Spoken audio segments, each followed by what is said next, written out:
Folks, good afternoon. It's the day the Lord has made. We will rejoice and be glad in it. I really want to thank everyone who is actually on with us right now. I want to thank God for another day He's given unto us to be alive today, to be able to discuss, to talk about important issues, to talk about important matter. I know that today, today is actually generally celebrated as the Lovers' Day, and we also know that Jesus Christ is the greatest example of love that we could ever talk about. Laid His life down so that we can live. Okay, so we also need to talk about things that are very important, especially when it has to do with Christian-Muslim dialogue. You know, talk about the things that we engage our Muslim friends with and all of that. And I'm so glad that we have a very important personality as our guest in the studio today. As you all know, today we're going to be talking about searching for the non-existent Mecca. This topic, this particular one, had actually created a kind of curiosity in the minds of some of my Muslim friends. Some of them are like, hey, what are you talking about? Non-existent Mecca and all of that. But I know that by the time we get into the program of today, and when Dr. J. Smith begins to talk about this, you realize that this is very important topic of discussion. You know the reason why he's talking about what he's talking about. And for some of us, it's going to be mind-opening for us. I mean, it's going to be illuminating so many things that you think you know about Mecca, but you do not know. All right. So it's a great time to be here today. So please, if you have your friends around, make sure you call them. Dr. G. Smith is right. I'm so glad that we're talking about this topic because for a while now, I've been seeing you making a presentation on something like this. It's not something that a lot of Muslims are familiar with. We have just few Muslims that are familiar with what you're going to be talking about. But even with that, to the Muslims, it seems as if what you're saying is not actually true. You're just trying to you're just trying to raise a dust for nothing and all of that. So, Dr. J. Smith, we're going to be talking about the non-existent maker today. The question I'm going to ask you before you begin your presentation is, why do you think it's important for us to talk about this topic of discussion? Yeah, it's an excellent question. And I think this is something that I can understand why Muslims are confused. I think the whole world would be confused by that question. I imagine when you put it out there, not just Muslims, lots of other Christians or atheists or anybody would say, wait a minute, what do you mean non-existent Mecca? That just doesn't make sense. It's like non-existent Nigeria. Hold on a minute. Nigeria has always existed. Well, it hasn't. And that's the problem. And that's the difficulty there. Whenever you use a term of a city or of a person or of a historical object, you assume that that term is historical. When you say Mecca, what's the first thing that comes to mind? Well, if you're a Muslim, the first thing that comes to mind is that this city has always existed. This is the first place of mankind. This is where Adam and Eve were sent to.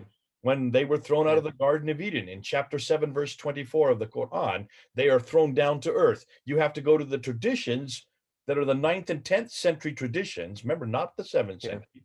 You have to go to Al-Buhari, you have to go to Ibn Hisham to find out where they were sent to.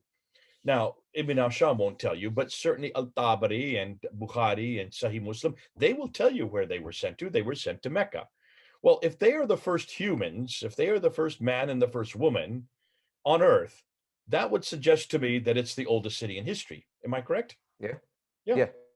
It was, and so for when a Muslim hears you say non-existent Mecca, they'll say, "You fool, you idiots! It's the oldest city in the world.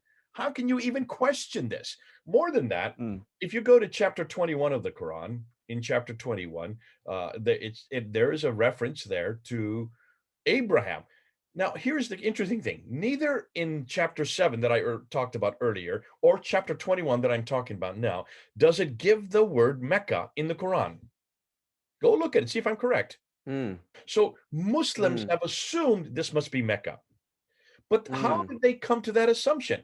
Well, because the traditions say so. The traditions are very clear that the Masjid al-Haram is always Mecca, as if there's never been another Kaaba. There have been hundreds of Kaabas. Before Islam, Kaabas were quite normal. Any town, any hamlet, any city would have a Kaaba. But Muslims don't know this because Muslims don't ever think about history. They don't want it. There is no history prior to Muhammad. Abraham, Moses, they know the names, But ask them to tell you where these people lived and ask them to tell you what they did. And they'll just say, well, you have to go to the Bible to find that out. Yes, that's true. You've got to come to us to find that out. Because there's nothing in the Quran that tells you much about any of these great characters prior to Islam. And there's almost this viewpoint, there's almost this attitude in Islam that anything prior to Islam is jahiliyyah. In fact, they give the word, the period of ignorance, the Yeah. civilization of ignorance. Until Muhammad came, everything was ignorant. Now they'll give great accolades to Abraham and Moses and Isa and all these great biblical characters, but you notice biblical characters. They're all Yeah. biblical characters, which means they've got to come to the Bible to find out who these characters are. They've got to come to us. And we tell them that Abraham did not live in Mecca. Abraham lived in Mesopotamia. And he moved from Mesopotamia, from the Euphrates Valley, to Haran, to what is today Israel, to the eastern coast of the Mediterranean. He never was that far down south. Nowhere in the Bible has him going anywhere near Mecca or Medina, where the Muslims say he lived. And so you can see there is a clash right there, a historical clash between the Bible and the Quran, between history and Islam, between Islam and the rest of the world. And that's why, so when you bring this question up, or even bring this notion up that there is a non-existent Mecca, that's hugely controversial for Muslims, and it gets them a little sweaty under the armpits. And then they say, yeah, oh, please, we don't want to talk about this, because Muslims have never talked about this.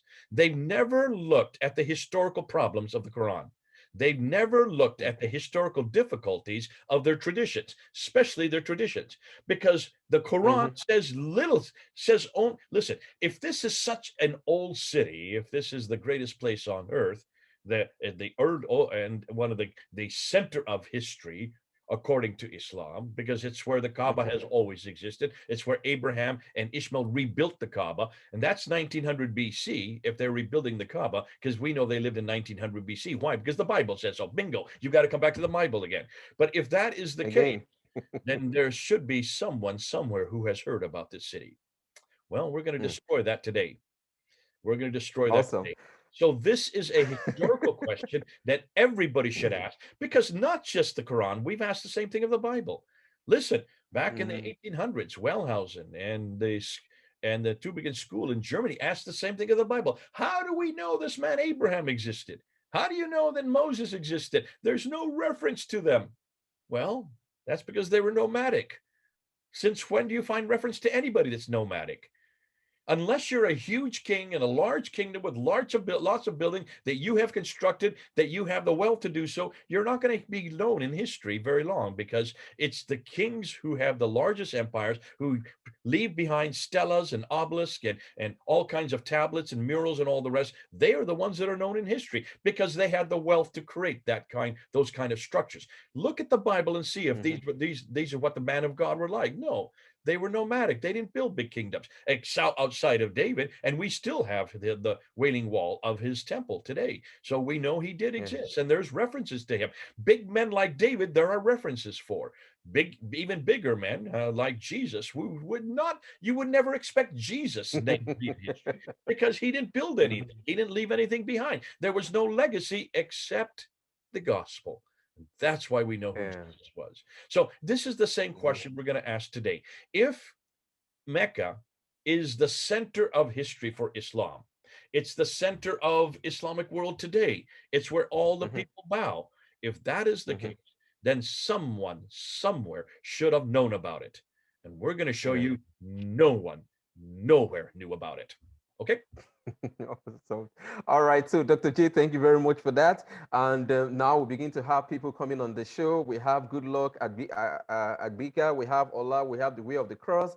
Ogutona Femi Williams. We have a host of others of people, on YouTube right now. And we also have people on Facebook actually watching the program also at this point in time. And then when it's time for question and answer, I will actually ask them to throw into questions, and then Dr. J, you'll be able to answer their questions. So Dr. J, I think now we can actually go into your presentation, please. Let's do that. I want you to lecture us on the topic of the day. Okay.